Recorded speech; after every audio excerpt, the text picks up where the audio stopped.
Good afternoon, everybody. Welcome to this session here in the middle of the Saturday proceedings at Sonic Visions. The streaming business behind the playlists is the next 45 minutes in this room. In a moment, I'm going to introduce myself. Basically, the session's in 2.5 parts. So the first part, I'm going to present to you one of our speed briefings, and I'll explain what that means in a moment. Then I'm going to be joined by two guests, and I'm going to ask them a bunch of questions about our topic, about how the playlists on the streaming services work, and how as artists and labels and managers you can influence the playlisters. And then we'll have about 5 minutes at the end to take questions from the floor. So 20 minutes of my presentation, 20 minutes of interview, and then 5 minutes of questions from the floor. But if we can get my slides up on the screen, there we go. I should very quickly introduce myself because I've not done that yet. My name is Chris Cook. .com is my website. It is where you can check me out online if you so wish. And I am the founder and managing director of a company called CMU. So we are based in London.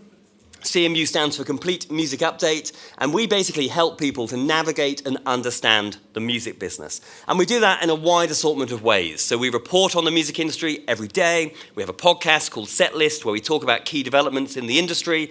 But we also do lots of research, lots of consultancy, lots of training about all of the trends and developments in the wider business of music. And as part of that, at various events, just like this one, we present what we call our speed briefings. So basically, with the speed briefings, we pull together some of the research work that we've done in recent months. We pull elements of our training courses together, and then I present them to you very rapidly in the form of a speed briefing at events like this. I'm actually presenting two speed briefings today. So this is the first. This is a 20-minute briefing, as you will see from the screen, on playlists. But once the playlist conversation is over, I will then be going to the smaller room upstairs, and at 3:15, I'm presenting a second of our speed briefings on music distribution and on the role of the music distributor, which is based on a report that we published in the UK with the Association of Independent Music on Wednesday of this week. So it's a brand new report, first time we've ever presented about it at a conference, and that will be happening at 3:15. So that's all of my plugs out of the way for now. But let's get going. This session is looking at playlists on the streaming services. That's our brief for the next 40 minutes or so. So let's start off, I guess, by just reminding ourselves of where we're at when it comes to the digital music market. So the growth of digital, and then more recently, the growth of streaming. So we all know the story of recorded music over the last 20 years is this story here. Some of you may have seen me present this time last year at Sonic Visions, and this is what I was talking about last year. That when it comes to recorded music, the journey the industry has been on for the last 2 decades is from selling plastic discs to selling downloads, mainly via the iTunes store, to monetizing streaming. It's always worth acknowledging that although we're here today to talk about the streaming side, we are still on that journey. The record industry is still in evolution. If we look at all the money that came in for the global record industry last year, 2018, still about a quarter of that money was coming from selling plastic discs. Don't be thinking that's the vinyl revival, that little grey box on the left-hand side, that's your vinyl revival. So most of those physical sales were still CD. Those of you coming from Germany, that may not be a surprise, because obviously physical has been a lot stronger in the German market over the last 10 years than most other European markets. Although even in Germany, we have now tipped, and Germany is becoming a digital market, just like in France, and especially the UK, and especially the US. Japan, of course, is still very much a CD market for now. But you will see streaming, what we're here to talk about today, is now pretty much half of the record industry. It was 47% last year, but it will be more than 50% this year. So the streaming services are bringing in more than half of the record industry's money. So streaming is now the biggest recorded music revenue stream. We're focusing on recorded music today. It's the premium services that bring in the cash. So those of you using Spotify free, or Deezer free, or YouTube, or SoundCloud, for your music, you're not helping. Free streaming is not what is bringing in the money. It's the paid-for services. Spotify, Apple, Deezer, Tidal, Amazon, etc. So it's the paid-for streaming services that are bringing in the money. And that streaming boom, the growth of those premium services over the last 10 years has taken the wider record industry back into growth. So the 2000s, those of you who are old enough to remember the music industry in the 2000s, the record industry was not a fun place to be between 2000 and 2010. During that decade, recorded music lost about half of its value in total. Since 2015, the record industry has been back in growth because of the streaming boom, because of the money coming in from the premium streaming services. So for those of you starting out, whether as an artist or as a label, those of you working with new talent, either as management or as a label, this is the good news. Now's a much better time to be in recorded music than 10 years ago. 10 years ago, the industry was in steep decline and nobody knew what to do. Okay, the record industry had tried denying it, it didn't work. They tried suing everybody who they could see, didn't work. Then they started licensing services, and they started embracing iTunes and YouTube. That was good, didn't work. And it's only in the last few years that the rise of the premium streaming services have taken the record industry back into growth. So that's good news. But then let's have a very quick reality check. On those streaming platforms, on the Spotifys of this world, there are a lot of tracks. Okay, more than 50 million tracks available on the Spotify, Apple services. And every single day of the week, tens of thousands of more tracks are pushed onto there. So although the streaming services are bringing in ever more money every month, and 70% of that money ultimately ends up with the record companies and the publishers and the artists and the songwriters, obviously we know the payment per stream is tiny. It's fractions of a penny, fractions of a cent per stream. So you need to get a lot of streams in order for this business to work. But there's a lot of competition because there's a lot of music on these streaming platforms. And although everybody is obsessed about the per play rate, every time my track streams on Spotify, what do I get paid? And twice a year, a little rate card does the rounds on the social media that will tell you that when you get a per play on Apple, this is what you earn. Per play on Spotify, this is what you earn. Those price lists are made up. They are wild approximations based on very small data sets. There are no per play rates. Okay? It doesn't actually matter how many times your tracks are streamed. Because of the way the streaming business works, what matters is, of all listening, what percentage came from your catalog. So it's not how many times you are streamed, it's of all the streams, what percentage were your music, whether you're a label, a distributor, or an individual artist or manager of the artist. So how well you perform compares to how everyone else performs. So basically, the reason we're here today, to get the value out of streaming, you need to get people listening to your music as often as possible, and people listening to your music rather than the other 40,000 tracks that were uploaded yesterday. As an artist, between you and the streaming services, there are going to be some business partners. Even if you're a label, chances are that between you and Spotify and Apple, there are some business partners. So when it comes to getting music into the streaming services, if you are a bigger label, you may be able to do direct deals with an Apple or an Amazon. You're more likely, unless you're a very big label, to rely on this organization called Merlin, which negotiates template deals for about half of the indie labels and distributors worldwide. Or possibly more likely, particularly if you're a smaller rights owner, you will probably look to work with a distributor who will have a deal and will help you get your music into the service. Even once you've got the deal, you've got all of the challenges of getting the content into the platforms. This is what I'm going to be talking about in my second speed briefing at 3:15. So if you're interested in the ins and outs of how you get content into the services, how you get the money back, what it is that distributors do, how they justify their 30%, I'll be talking about that in the next session. But for now, we're looking at, well, okay, how can we drive more streams for your artists, for your label's catalog? And I suppose this is kind of stating the obvious, but it's having a marketing campaign which is driving people towards the premium streaming services. So when you have music on YouTube and SoundCloud, okay, they have premium versions now. Nobody uses them. So it's all about driving people to paid for Spotify, paid for Apple, paid for Amazon, the services where you earn the better royalties. So ensuring that your marketing messaging now isn't about the fact that there's a new record out on Friday and you would like people to buy it. The message now is that there's a new track online on Friday, and you would like people to go into Spotify and to put that into a playlist in their personal library, preferably a playlist that they come back to on a very regular basis, so you'll get the repeat play listening.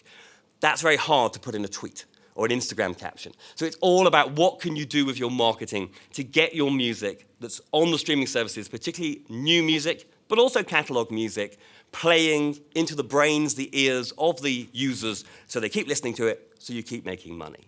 Which brings us to the playlists. We know that a certain amount of listening, a significant amount of listening on the streaming services, Spotify, Apple, etc., is driven by the playlists. We can sometimes exaggerate it. It's certainly true that across Spotify's user base, Apple's user base, some users rely on playlists a lot more than others. There are some which tend to do it by their own searches for albums or artists. But I think it's also fair to say that often the most prolific users of Spotify, the Spotify users who listen to music on that platform for hours and hours every single day of the week, are more reliant on the playlists. So the higher level users are much more likely to be using the playlists. And under the current model, the fact that you have a high-level user versus a low-level user makes no difference with how you get paid. Okay, so high-level users listening to your music a lot will still get you the higher overall percentage of listening and therefore the revenues you're ultimately looking for. So let's talk about these playlists. I'm going to give you a very quick basic introduction now, and then we'll get our guests up who know a lot more about this because they are pitching to these playlists and they're looking and crunching and scrutinizing these playlists every day of the week. But let's just define what we mean by playlists. Obviously, if you look at a service like Spotify or Apple or all the others, there are different kinds of playlists on those platforms. So for starters, there are private playlists and there are public playlists. Anybody on Spotify or Apple can set up their own playlist within their personal private library. So as a user, you organize the 50, 51, 52, 53 million tracks that are sitting on those platforms in a way that you are comfortable with utilizing. So we have the private playlists. But then, of course, we have the public playlists, the playlists that are available to everybody. On a service like Spotify, anybody can set up a private playlist and turn it into a public playlist. But in some ways, those two different kinds of playlists are operating a little bit differently. If we look at the public playlists, again, we can break those down. There are the public playlists that are actually owned by the streaming services themselves. So the Spotify-owned playlists on Spotify, the Apple-owned playlists on Apple. And then there are what you might call either the independent or the third-party playlists. Playlists that are curated and owned by people outside of the streaming service, but which have significant subscribers and listeners on those platforms. If we look at Spotify, I know I'm talking a lot about Spotify, it's just in Europe, it's by far the biggest, but obviously a lot of what I'm saying is also relevant to Apple and to Deezer, etc. But if we look at Spotify, in the early days of Spotify, they were all about the third-party playlists. Spotify were like, we're not curators, we're not here to tell people what to listen to. And they encouraged media and labels and artists and DJs and random people to set up playlists. And they supported those playlists. And then playlists started to become a really big deal on the Spotify platform and were driving a lot of listening. And then Spotify had a change of heart. And they said, actually, do you know what? We should be creating these playlists. And so Spotify started investing in playlisting teams in all the main bases around the world. In the UK, where I'm based, they basically went to the BBC, to the big BBC radio stations, and they offered everybody who worked there more money. So the entire BBC playlisting team became the Spotify playlisting team. It was a good plan initially until Apple came along with even more money and then headhunted the entire Spotify playlisting team, and they're now the Apple playlisting team. But since Spotify has got into the playlisting business, they prioritize their own playlists much more within the app. Actually, if you opened up the Spotify app for the first time, it'd be quite hard to find a playlist that wasn't a Spotify-owned playlist. You have to dig, you have to know what you're looking for. But there are still plenty of third-party playlists on Spotify and the other platforms which have decent audiences and decent numbers of plays. So these are the playlists that we're talking about. One last distinction between different sorts of playlists, we can talk about the machine-created playlists and the human-created playlists. So there are plenty of playlists which are actually ultimately driven by algorithms and by data. So those of you who are Spotify users, the Discover Weekly playlist, obviously a human being is not putting that together. A machine is putting that together. And there are plenty of other machine-curated playlists on all of the services. And then there are the human-curated playlists, where there is a human being, a little bit like an old-school radio head of music, putting together the tracks to be played. Then interestingly, we're starting to see an amalgamation of the two. So one thing that Spotify are experimenting with is having a human being put together 100 tracks around a genre and then having a machine deciding which 50 of those tracks you see. So we could both subscribe to the same playlist but see 50 different tracks because the machine has taken the 100 tracks the curator put together and selected the 50 we should see. From a artist label perspective, that's both a good thing and a bad thing. The bad thing is now that you might be really excited you got added to a playlist, and then it turns out the machine doesn't service that track to very many people. The flip side is it should reduce skip rate. And we'll probably talk about this later, but the playlisters, the people who create these playlists, are obsessed about skip rate. And if they put your track in a playlist and then everyone starts skipping it, they will take it out of the playlist. And so the idea is, by mixing together human beings and machines, we should have a lower skip rate on the human curated playlists. So most services currently offer some machine, algorithm-driven playlists and some human being created playlists. Some are dabbling with the two being mixed together. And this is all in flux. Everyone is still experimenting. I think we're going to see more innovative use of the data and of the algorithms as we move forward. But we're here today, I guess, to talk about how you get your music into these playlists. And we know that the music industry is now routinely pitching to the curators of these playlists, the human-led playlists, whether they are Spotify employees, Apple employees, or they're DJs, journalists, media brands, or just random people who set up playlists a few years ago and happen to find an audience for their selection of music. And so over the last 5 years, the music industry has very much added pitching to these people onto their marketing plans. So the conference I organized in the UK, The Great Escape, about 4 or 5 years ago, we had a panel all about this, and it seemed revolutionary, this idea of recognizing there were these new decision makers, these news influencers that we needed to have a relationship with. And now here we are a few years on. This is absolutely the fundamental part of music marketing. This is not groundbreaking at all, except that the services keep changing, the playlists keep changing, the trends keep changing, and so therefore what it means to pitch to a playlist is changing as well. In some ways, pitching to these playlist creators is a little bit like pitching to old school media, to journalists and DJs and heads of music. And therefore, it will involve a combination of emailing these people, phoning these people, meeting with these people, maybe having a newsletter that you send out to let these people know about the interesting things that your artists are doing. But there are some differences between streaming service playlist curation and, say, a radio playlist creation. I think probably the biggest is data. The curators at the streaming services have access to phenomenal data about what is going on in their platform, and they really use that data. So they are much more influenced by usage data than a radio programmer would be. And of course, on the streaming side, particularly with Spotify, the pitching process usually begins with a form, where you have to fill out the form and put your track and the story associated with that track into the system. In terms of reaching out to these playlist curators, who are they? Well, we'll talk about that with our guests in a moment. But probably, like any PR work, working out who it is you need to be influencing either begins with some detective work, getting online, going on the social networks, going on LinkedIn, Googling, and working out who is in charge of that playlist, who is the curator of that playlist, and then try to work out what their email address is. If they're a Spotify playlister or an Apple playlister, you can guess their email address. Once you know their name and you know the format of the email for that company, you can guess the email address. So once you have identified the people you're trying to influence, it is worth getting in touch with those people, probably by email. But when you do so, you have to remember that thousands of other people are trying to do the same thing. And these people only have a certain amount of time in the day to be reading your emails, let alone listening to your music.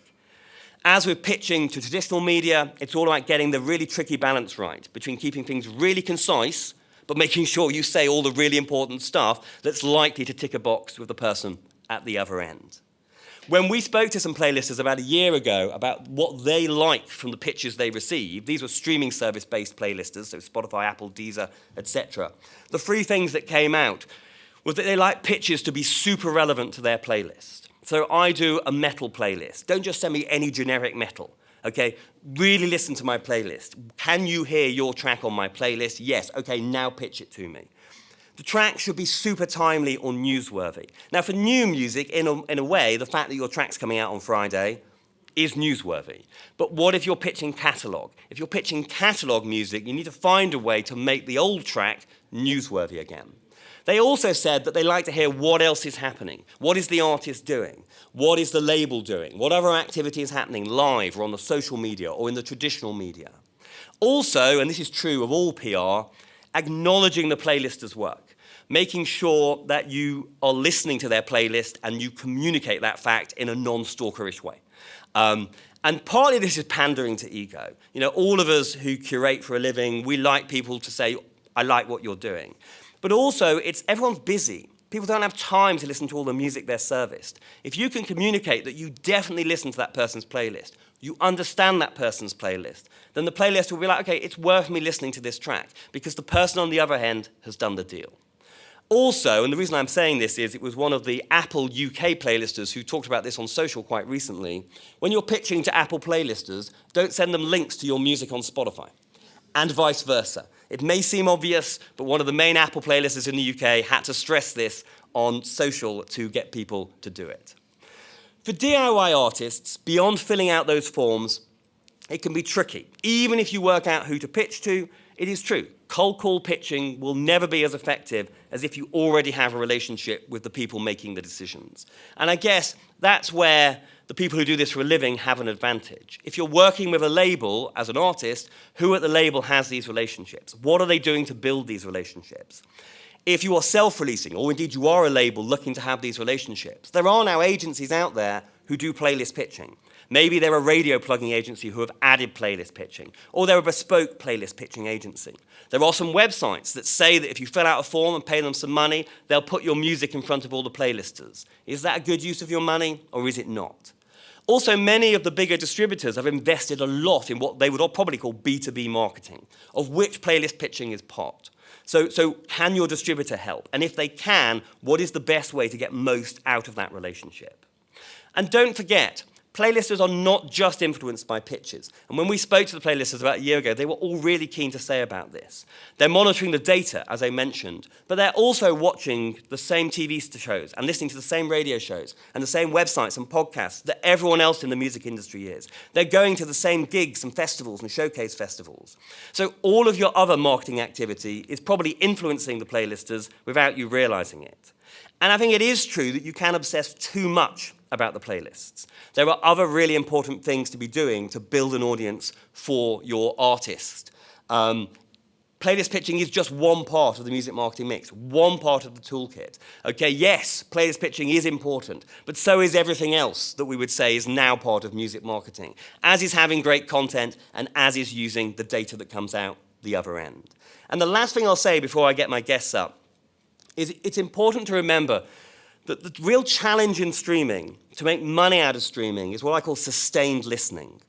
In the days of selling discs and downloads, it was all about hype around release. Build hype, put the record on sale, and try and sell as many copies as you can in the first week, the first month, maybe the first quarter. But in the streaming age, even if you have a really successful launch, even if you do everything right, and everyone is talking about and tuning into your music in the first week, first month. Even if you get on the buzzy playlists and you get a spike, and suddenly for 6 weeks, everyone is listening to your music and you're getting the financial benefit of that. Remember, for streaming to work, you need people to keep listening to your music again and again and again and again and again and again. And not just for the month that you're on that playlist, but for the next 3 months, the next 6 months, the next 12 months. Because streaming is a sustained listening business. You need to keep people coming back to their music again and again and again and again. Because if you do, eventually you will make more money out of streaming than you would have done by selling them a disc or download. And actually, this is where the private playlists come in. Getting people to add tracks to their own personal playlists in their own private library, where they go back to on a regular basis and which they have control. That's how you can try to get the sustained listening so you start to go into profit. I'm now going to invite my two guests if they want to come up and join me on stage. While they're coming up on stage, I will say that if you want to download these slides, you can come up while I'm doing this bit, because this is just plugging. So if you want to download the slides, then you can do so at that URL, so cmuinsights.com/bbriefing-playlists. And one other plug, why not sign up to the CMU Daily Bulletin or our weekly podcast, and we'll update you as things continue to evolve on all the key trends in this business. But I'm now going to go and sit with my guests over there, and while I walk over, I'm going to ask each of them to very quickly introduce themselves. Is this on? It is now. Very impressive, Chris. 20 minutes on the dot. Bang on. I'm Victor CONRADSSON. I've been working at Believe Digital for 10 years and coming several times to Sonic Visions, all of this. I'm in charge of training, learning and development at Believe, because I train staff to train the clients, which are artists and labels, and hand over some best practices, etc. Is this working now? Yeah. I'm Nikita Wiesner. It's my first time actually here at the conference, so very excited. I work for Bitbird, which is an electronic record label based in the Netherlands, and I do label management, so a lot of different tasks, but also playlist pitching. Okay, so we thought we'd have two sides of the equation here. So we've got a label and a distributor, and we can talk a little bit later about the sort of the relationship between those two partners and who should be leading on this. But I guess as a starting point, I talked about the different kinds of playlists up there, so private versus public, service-owned versus third-party, machine-driven versus human-driven. But if you are an artist self-releasing, or you're a manager working with an artist on a release, or you're a small label, there are a lot of playlists on these platforms. So I guess my first question is, how do you go about working out which are the playlists that are worth targeting? And either of you can jump in on that. Well, I think for us it's a bit more straightforward because we're an electronic record label and we tend to look for playlists that playlist electronic music. But I guess what you explained earlier already, it's all about doing a bunch of research. So I would go into the streaming service and find out which playlists are electronic, whether that's from Spotify or Apple Music itself, or whether that's a third-party playlister. And so initially that's literally opening up the app, yeah. typing in a genre or going to a genre homepage, and then just looking which ones of these look like they're the right sort of playlist. They're playlisting the kinds of artists and tracks that fit with your roster. Yeah, and so it's not only genre-based playlists, but I would also go in, if we're talking about Spotify, for example, Spotify has different profiles for their territories. So you could go in Spotify, find Spotify Deutschland, and look at their electronic playlists or their other genre playlists. And then once you've identified the playlists that you think are right for your music, whether they are Spotify's own playlists or their third-party playlists, then it comes back to that detective work we were talking about, because it won't tell you in the app, this is the owner of that playlist. So then you have to do a little bit of detective work to work out who it is that you're going to be sending this email to or calling. Exactly, yeah. And then LinkedIn and Twitter and Instagram are great for that. I mean, a lot of curators, whether they are Spotify employees, Apple employees, or they are that random person who managed to build the best country music playlist on the services, they are actually often quite upfront about that on their social media. So if you've often their Twitter bio or their LinkedIn profile will tell you, I do this playlist. So a lot of the information is out there if you just know where to look. I suppose at Believe, I mean, obviously across your client base, you're covering pretty much every different genre. Is it that for each label, each artist you're working with, there's a little bit of a thought process as okay, which playlist will work for this release, this artist, this label? Yes, but it's something that we'd like to do with the label or with the artist. And I'm really into empowering artists empowering themselves. We know that's the buzzword, but it's a reality thanks to digital.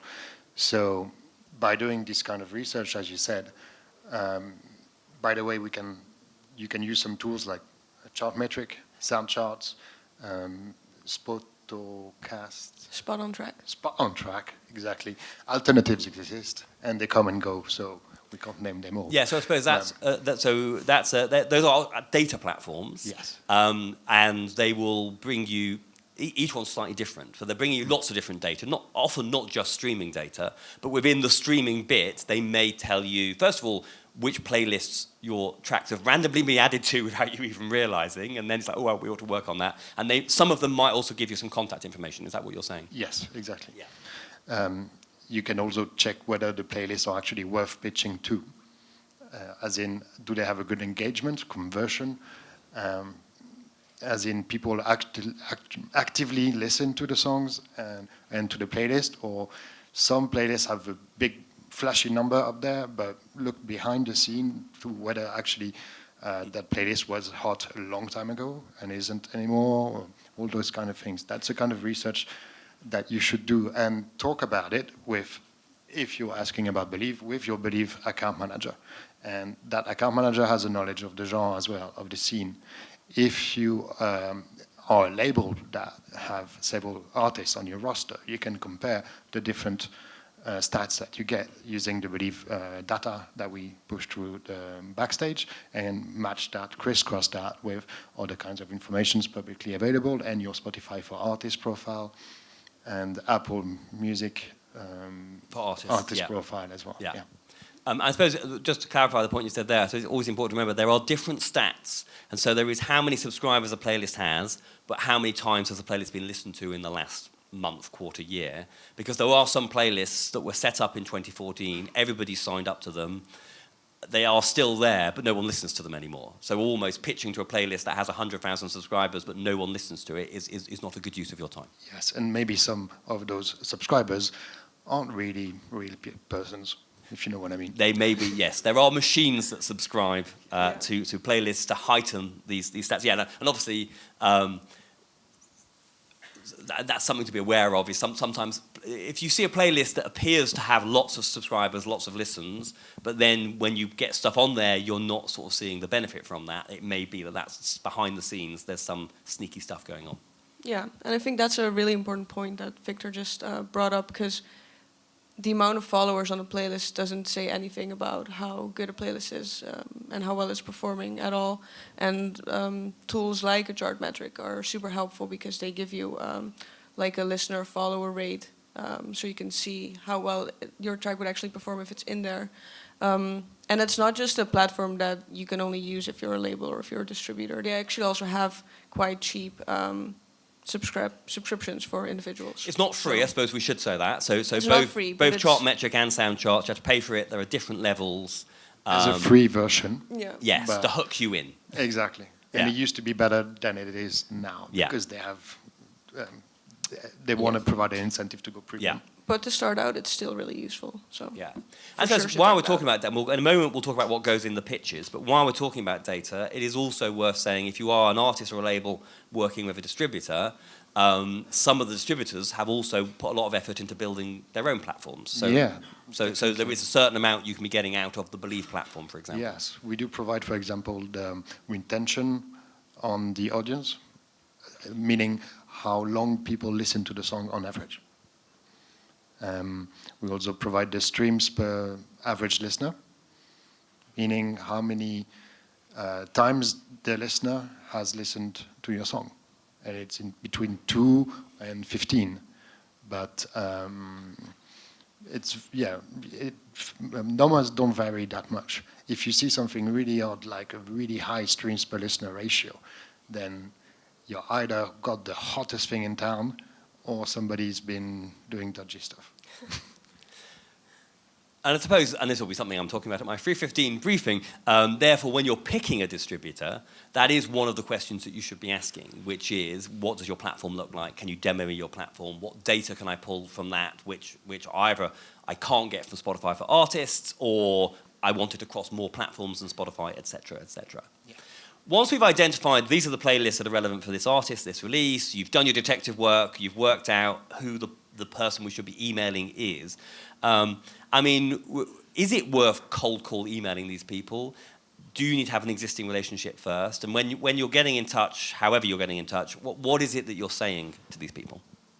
Well, I think you always have to start somewhere. So you have to do cold pitches initially before you can build your relationship. And so that's definitely something you need to do. And I think for editors or artist representatives or whatever person you want to pitch to at a streaming platform, it's really important to, like you mentioned as well, be relevant and explain to that person why they should listen to your music, why it's interesting for their playlists, why it's interesting in the territory specifically, because you have a lot of different people in different territories, of course, and all the playlists are after users and after people that come to their platform to listen to the music. I suppose that's a really interesting point, isn't it? So although Spotify, Apple, etc. are nearly global platforms, because they're in lots and lots of countries around the world, a lot of the playlisting happens on a country-by-country or certainly region-by-region basis. So Spotify, Apple, etc., they have separate teams in each country. And to an extent, around the world, those playlists are kind of competing with each other, aren't they? So I want to have the best playlist, I want to have the most listeners. And so there is you being aware that that is going on at the streaming service. So for example, if you are a Dutch label, your starting point is the Dutch playlisters. If you're French, the French players. There is some room for maneuver there, but it's just being aware that there is some country by country stuff going on at the services themselves. Yeah, and like we have, for example, even though we're a Dutch label, we have artists that are big in the US, because that's coincidentally how they became famous. And so for us, it's really important to explain to the US team why they're relevant in that territory. Or if they're doing shows in Mexico, we need to explain to the Mexican editor, like, this is important for your local audience now because they're going to play a festival here. And I suppose if you're working with a distributor like Believe that has offices all over the world, that's one of the... If you are a French artist who you think is having some traction in the US, but you're, as a French label, you're struggling to persuade the US playlisters to even listen to you, I suppose if you've got a global distributor, they will have somebody on the ground in that other country who can hopefully have that relationship, or at the very least have another go at pushing that track. Yes, definitely. Yeah. Whether it's Deezer, Spotify, Apple Music, they have representatives in some countries, some regions, and it sometimes expands. For example, in Eastern Europe, you could have somebody in Czech Republic that also takes care of Poland. And sometimes they go away and the services have a different strategy. So it keeps changing all the time. For instance, Spotify recently appointed somebody in Yugoslavia, but they hadn't been there for 10 years, but they had somebody there before. So you need to have the support of a good distributor that knows all the new people that come out, and the new offices that open. In Asia, we see a flurry of new offices opening there, so you need to keep on in touch with the development, yeah. And I suppose in some ways that's where, and this is, as I say, there are certain things about playlist pitching which are unique to streaming and to these playlists, and then there are certain things which are just as true for pitching to radio, pitching to media, pitching to everyone. And I suppose part of it is trying to just build wider relationships with any contacts you have at the streaming services, and gossiping with them, finding out what is happening, this seems to have changed, what's that person doing. But also there's an element of give and take, knowing what their priorities are and then encouraging your artists to be bigging up what they're doing, and that will give them a warm glow, and then they're more likely to support you back. And I know this thing that we call B2B marketing, sometimes you can be, oh, that's just playlist pitching, but actually there is quite a lot more to it than just, I want to get my track on that playlist. Definitely, that's what I wanted to underline, really, and that people take away from this short panel.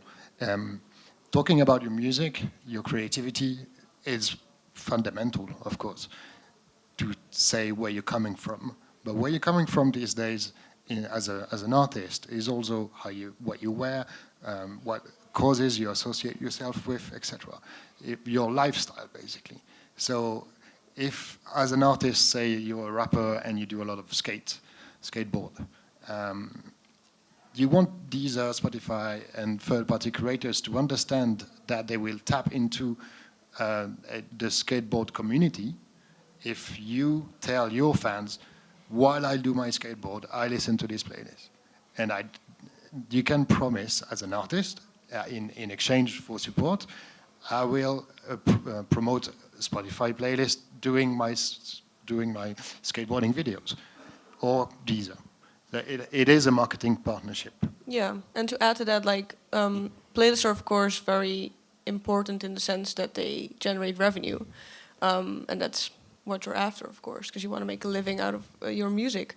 But it's not the most important thing, and you really need to be careful that you don't rely on playlists too much, but that you're properly building your own community as an artist, and that you start working on your fan base, and you need to be active on socials and build that, and make sure that you start doing shows, find other ways how you can become interesting, and then take that to the streaming platforms and the playlist to show like, hey, I'm doing something that's relevant, I'm doing something cool, I have fans that want to support me, I can bring those fans to your platform.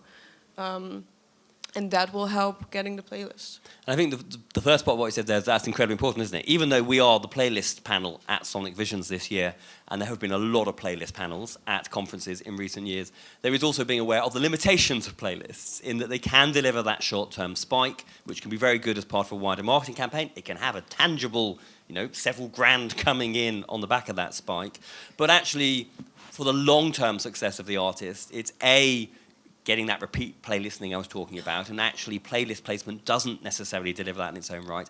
And actually for the wider artist business, it's about growing that fan base. And this is very much a little part of building the fan base. And actually everybody is struggling with how do you turn a playlist placement into fans who are actually signed up on your mailing list, who are buying your tickets and buying your merch. And that does still seem to be a bit of a missing link that everyone's struggling with. Well, I think also playlists are a great way to reach a new audience that you can then, through your socials and all your other avenues, turn into fans.